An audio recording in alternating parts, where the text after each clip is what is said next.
আসসালামু আলাইকুম এভরিওয়ান, সবাই কেমন আছো?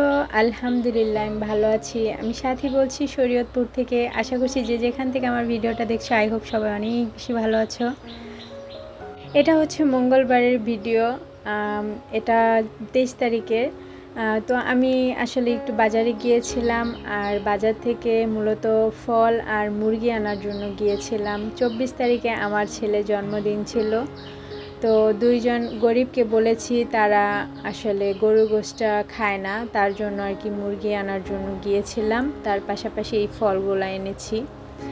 আর এটা হচ্ছে বুধবার, আমার ছেলের বার্থডের দিন, 24 তারিখ। তো এই দুপুরের দিকে এগুলা রান্না করেছি। আসলে কাজের এতটা প্রেশার ছিল, কি বলবো, ছেলেটাকে নিয়ে একটু বেশি কাজ করতে অনেক বেশি অসুবিধা হয়ে যায় মাঝে মধ্যে। সব সময় না, মাঝে মধ্যে হয়ে যায়। দেখা যায় অনেক বেশি বিরক্ত করে, দুষ্টুমি করে বা কান্নাকাটি করে। সবটা মিলিয়ে আর কি অনেক সময় হয়ে ওঠে না সব কাজ করা। তো এই তো তার আগের দিন আমার মা এসে একদম আমাকে মুরগিগুলো পরিষ্কার করে দিয়ে গিয়েছিল। তো এটা হচ্ছে সন্ধ্যার দিকে মা শসা আর লেবু কাটছিল। তো তোমাদের পুরো ঘটনাটা বলি। আসলে আমার কোনো প্রকার অনুষ্ঠান করার কোনো ইচ্ছেই ছিল না, শুধু একটা কেক অর্ডার দিয়েছিলাম। আর কেকটা আনার মূলত একটাই কারণ, আমার ভাই অনেক বেশি বায়না করেছিল, আপু ওর তো প্রথম বার্থডে, একটা অন্তত কেক আনো। তো আমার নিয়ত ছিল যে আমি দুইজন গরিব খাইয়ে দিব আর মসজিদে মিলাদ পড়িয়ে দিব, এটাই ছিল আমার নিয়ত। আমি কিন্তু কেক এনেছি ঠিকই, কিন্তু কোনো মোমবাতি বা কোনো বেলুন টেলুন কিচ্ছু আনিনি। আর আমার ছেলেকে দিয়েও আমি কোনো কেক কাটাইনি। কেকটা কেটে দিয়েছে আমার কাকি, সেই কিন্তু পরিবেশন করেছে সবাইকে কেকটা।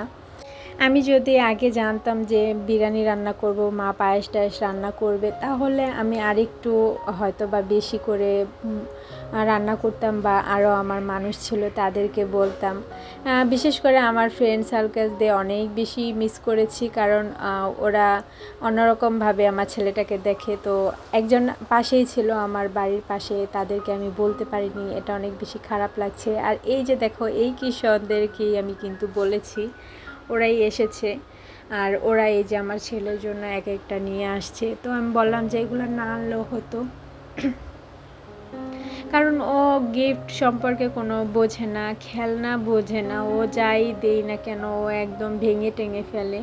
তো ওর বাবা, ইহানের বাবা সবসময় আমাকে বলে যে না চাইতে একটা জিনিস ওকে দিবা, নাই তোর মন মানসিকতা নষ্ট হয়ে যাবে। আর এই যে এটা হচ্ছে তার পরের দিনের ভিডিও, দেখো কতগুলা থাল বাসন হয়েছে, শুধু এইগুলা না আরও অনেকগুলা হয়েছিল, সব ধুয়ে এনে রেখেছি। কিছু কিছু সময় না কাজ করতে একদমই ভালো লাগে না। আর দেশের পরিস্থিতির কারণে আমার মন মেজাজ অলরেডি মনে করো সব সময় খারাপ থাকে। ইউটিউব খুললেই দেখি এই ও মারা গেছে, ও গুলিতে আহত হয়েছে, এটা হয়েছে সেটা হয়েছে, এটা ভেবেই না মনটা অনেক বেশি খারাপ হয়ে যায়, ভাত খেতে ইচ্ছে করে না। আর এই যে দেখো, এটা আমি যে বাসায় থাকি ওই বাসার এক ভাবি আছে, তার মেয়েকে বলেছিলাম, ও ইহানের জন্য এটা এনেছে। তো আর সবাইকে ছোট্ট একটা রিকোয়েস্ট করতেছি, প্লিজ ভিডিওটা দেখা শুরু করার আগে একটা লাইক দিয়ে পুরো ভিডিওটা কন্টিনিউ করবে। আর ইদানিং 2-3 দিন যাবৎ ভিডিও আপলোড দিতেছি, দেখতেছি যে লাইকগুলো আমার কেটে নিতেছে। আমার তো আরেকটা ফোন আছে, আর আলাদা জিমেল আইডি আছে। তো ওটা দিয়ে যখন আমার ভিডিও দেখি বা আমি লাইক দিই, তখন কিন্তু লাইকটা দেখা যায় না। তখন বুঝলাম যে আমার আপুরা ঠিকই আমাকে লাইক দেয়, কিন্তু লাইকগুলো কেটে নেয়।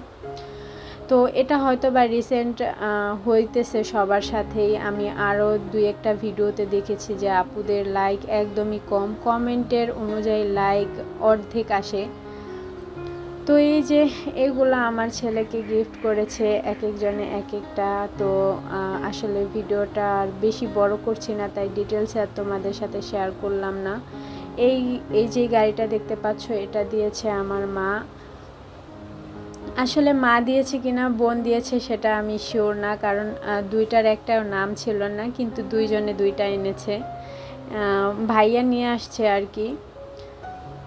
এই তো আমার বাবার গাড়ি। আর একটা আফসোস কি, গাড়িগুলো তো শখ করে ওর জন্য এনেছে, কিন্তু ও গাড়িগুলো দেখলেই ভয় পায়। একদম গাড়িগুলো দেখলেই আমার কুলে এসে বসে পড়ে আর কান্নাকাটি করে, এই হয়েছে অবস্থা। তো আজকে আর বেশি কথা বাড়াচ্ছি না, সবাই ভালো থাকবা, সুস্থ থাকবা। আজকে এখানেই বিদায় নিচ্ছি। আল্লাহ হাফেজ, আসসালামু আলাইকুম।